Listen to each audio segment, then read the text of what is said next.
Check the description for the following discount codes. If you saw my review of the 8KX from Pimax, then I'll save you a little bit of time from watching this whole review, because basically it's exactly the same HMD but with different panels. So this has a lower resolution, it's 2560 by 1440 per eye, so effectively two 16:9 panels, 1440p panels, and it does a variety of refresh rates from 90 right up to 180, but the 180 can only be done at the narrowest field of view setting. You can't use it at the 200-degree field of view setting. So it's much easier to run than the 8KX because of this low resolution. I say low resolution, it's not low, but for the size of the panels, it's quite low. It's much easier to run, but there is now a very visible screen door effect. You can see each individual pixel, whereas on the 8KX, you can't. But the 8KX, if you try and run it at native resolution, 75 Hertz, you're going to struggle with the wide field of view. Well, my 38, you can't do it. It makes about bloody 30, 40 FPS. Depending on the game, and if you bring the field of view into potato, then you can run a few things at native, but there is no screen door effect. With this, you can quite happily run things, you know, full 200-degree field of view and in-game graphics up quite high, but there is now a visible screen door effect. You can see the individual pixels.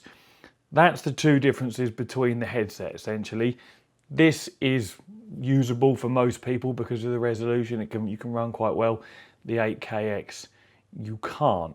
Now, aside from that, it's pretty much the same material, same optional audio solution. Again, this should really be included. I mean, this is much cheaper than the 8KX. It's only 679 euros at the moment, but you've got to remember, this is without controllers. If you want the controllers, another 300 euros, and it's without base stations. If you want base stations, another 149 euros per base station. So 300, 600, we're up to 1,300 euros all in. And then whatever this optional headphone set is as well. Again, it should really be included. But much like, so before I talk about this on its own, let's talk about some other differences between the 8KX and this for people that have already watched the 8KX review. The 8KX for me was blurry. And I don't just mean the warping and distortion around the edges because of the really wide field of view. That is there on this as well, just like it was on the 8KX. Presumably it's the same lenses, makes perfect sense. But the 8KX was just generally blurry, even in the middle when you're looking straight forward. And the sweet spot for me was like a passing glimpse of a sweet spot that you might get in just the perfect spot. This is much, much clearer in the center area, with a much more in focus sweet spot, or a sweet spot in fact. So I don't know whether there was an issue with the lenses on my 8KX or the IPD adjuster doesn't work properly. I mean, they do feel a little bit mushy. This one's no different. But with this, put it on, set the IPD, and in the middle, lovely crystal clear display. No issues whatsoever in front of you. Still massive warping around the edges. It's like if you don't move your head, you don't notice. But as soon as you move your head, things are warping and distorting around you as you pan from left to right or up and down. Much like I said before, it's like looking through a fish bowl or a glass of water or something like that. It's just because the lenses are so wide, I guess it can't be helped. But in the areas that aren't warping, you know, this actually is super crystal clear and very in focus with a nice big sweet spot. Whereas the 8KX, when I went back to my Quest 2 or G2, I was like, wow, instant clarity. With this, the clarity was just as good, but the field of view on the Quest obviously went and felt really, really narrow, because the field of view on these Pimax headsets is massive. And it is a big deal. It's really, really good. And when you go back to, say, a Quest 2, you instantly notice the blinkers are on, you know, or the shutters are down either side. But yeah, unlike the 8KX, this isn't blurry all over. It's only warped and blurry around your peripherals. But it is still a big deal. It is still too much for me personally. I couldn't deal with it, because every time I move my head, I see the world warping around. It's just not for me. But if it's something that you don't think will bother you, you're getting a ridiculous field of view, and I can't overstate, sorry, how big a deal that 200-degree field of view is. So yeah, I don't know whether this is a quality control issue, because people in the comments on the 8KX review were saying, I don't know what's up with your headset, Carl. My headset has a big sweet spot and it's really crystal clear and very pin sharp, and mine just wasn't. It was just a out of focus blurry mess essentially. And then here I am with this, which is essentially the same thing with a different panel, and it is clear and in focus, you know, and has a decent sized sweet spot. So maybe this is just Pimax quality control, you know, showing its head. I don't know. Oh, the other thing was the 8KX, in black areas there was a noticeable like white noise or static, almost like a sparkling star field in all the dark areas. This doesn't have that either. Blacks are just black. There's no static, there's no white noise, there's no star field sparkling away. It's just plain clear black like it should be. So again, was that a problem with the 8KX headset? I don't know, because when I looked around online, like I said in the other review, this problem has been existed for over 2 years. People saying, oh, I've got this sort of sparkling in dark areas, and Pimax replaced cables for some people and that seemed to fix it. For others it didn't fix it. So who knows? The sort of feeling you get with these is that overall I'm a beta tester feeling. Like it feels unfinished. So now I'm going to get into the bits that I've described in the 8KX already. So if you watch the 8KX review, you know what you need to know really already about this.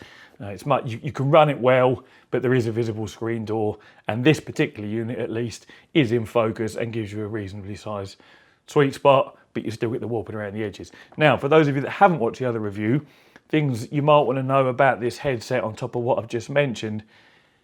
It's heavy, it's bulky, and for me, this is head and face shape dependent, it is horribly uncomfortable. This rubs on the bridge of my nose at the level I need to have it down to be in focus. If I use the top strap to raise it up and take the weight off my nose, then it's out of focus. So I have to sit it lower, it rests on there, it's horrible. Neil's Husingveld from Husingveld Engineering actually ended up with a blister on his nose from his. So it's not just me. There are other people out there with sore noses from Pimax headsets too. So it's not comfortable and it's heavy. I get massive light leakage at the side. Like I said in my previous video, I can get 3 fingers in the side, on my face, with ease. The light literally pours in, actually reflects back off the screen if I have my lights on above me. Now, thankfully, because this is a laser tracked headset using base stations, you can turn the lights off, and obviously that alleviates the problem of light leakage. But if you want to use your headset during the day and you haven't got a really wide face, you're going to have loads of light coming in. So it's not comfortable. I get massive light leakage, even with the strap done up as tight as I could comfortably. I mean, I even went beyond sort of levels of comfort, and it still didn't stop that light leakage. And this is with a thicker foam pad on as well. You need to have a wide face. At least look at my face. If your boat race looks like mine, you're probably going to get light leakage. My missus did. My friend Björn, in fact, Björn's a really big Norwegian guy, and his face is a very different shape to mine. He still had light leakage. He could get 2 fingers in, whereas I could get 3. I mean, maybe his fingers were a little bigger than mine. I don't know. Either way, all of us that have tried this had light leakage. And what he actually said to me was, he said it feels like a beta headset as well. You know, referencing how flimsy these hinges seem to be, you know, and the fact that there's wires just dangling around everywhere from the audio solution that shouldn't really be there, you know. These should come as standard. If they were standard, it would be integrated. There'd be none of these wires hanging around here. And he basically summed it up by saying, if I was given this headset, Carl, I probably still wouldn't use it because of the levels of comfort and because of that warping around the edges as you move your head around. Now, the field of view, as I say, I can't overstate how good that really is, but it does come at a massive trade-off. You get this, I mean, I'm going to speculate and say quality control isn't the best, which is why one headset seems to be nice and clear and focused and the other one doesn't, you know, and why one headset has like a sparkling or interference with the video signal and the other one doesn't. Same computer, same ports it's plugged into, nothing's changed. I even plugged that one, the 8KX, back in, and it's still the same. Unplugged it, put this one in, nice clear blacks, no issues. And the same goes for the blurring. So I've back-to-back tested it. It's definitely the headset. You know, if you want to experiment with a massive field of view and perhaps your face shape is a bit wider and you think it will seal okay, give it a go. You know, it is a game changer, that field of view. I really can't overstate that, but there is all the drawbacks I've mentioned with this. The audio that's on this one is really, really good. The standard audio is absolutely terrible and is a joke. Should never even be used, and don't even know why they bothered developing it. It just sounds worse than a Quest 1 or 2 or a Rift S, and their audio is bad. So these, however, these do sound great. Let's give you, again, for those of you that haven't seen my other review, just have a little look at it, you know. And again, we've got, because these hinges articulate left to right, when it's on your head and you move left to right, the whole thing wobbles side to side, even with the straps done up tight. Again, they're hinged and can go left to right, left to right. So no amount of tightening front to back will prevent side to side movement. You know, it's, to be honest, if it weren't for the warping around the edges and you got one arrive that doesn't have a blurry image and corrupted blacks, this would be the perfect headset for sim racing, you know. But much like I said in my 8KX review, if you can get over the blurry edges, I mean, it's really prominent. It's not just, you know, like peripheral where you might not notice. You really do notice it, really notice it. If you can deal with that, the field of view is amazing. You're sat in your cockpit in the car and you can see both mirrors without any trouble at all. You haven't got to turn your head, you know, they're there. So it really is good. But you've got to hope you get one without white noise in the blacks, without an out of focus lenses, and you've got to be able to deal with that blurriness as well. And of course, it's got to fit your face. My missus actually said she found this quite comfortable, whereas I didn't, and Björn didn't either. So again, the comfort and where it sits on your nose and your light leakage is going to be face and head shape dependent. But that's to summarise. If you buy exactly what I have here, great audio, huge field of view, nice clear sweet spot and quite a large sweet spot, huge field of view, image warping and distortion as you move your head, potentially uncomfortable, but very easy to run from a computer point of view because of the resolution. Of course, there is the screen door effect. Colours, brightness, blacks, all very average as far as VR headsets goes. Nothing stand out about them, but nothing terribly bad either. So acceptable, you know, fine. No issues there. On this headset, the IPD adjuster seemed to work as well, so we've got no real problems with that. As far as, like, you know, the controllers and the tracking go, you have to use Vive ones or the index controllers, and you have to use the base stations. So we know that they all work just fine. You're going to have no issues with tracking. The headset itself also tracks just fine using base stations. This didn't sort of skip around or lose tracking or anything like that either. Oh, one other ball ache I did have. I fired it up. First of all, it said there was a firmware update available. So I let it do the firmware update. That failed twice and bricked the HMD. I then spent over an hour finding and researching the process to unbrick a 5K Super. And that involved getting some software from Pimax support, loading up a command prompt window in Windows, typing in a load of commands and force flashing some firmware to take it back to factory. And then when I plugged it in again and booted up PyTools, it then showed me a firmware update available, and I thought, oh, do I dare do it? I mean, it makes you do it, you can't not.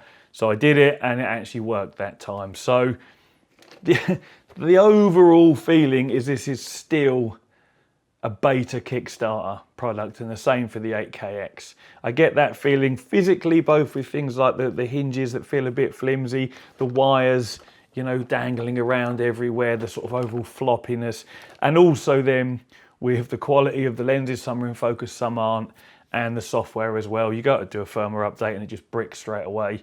You know, and again, I searched around online and it happens all the time. So it's not just a one-off.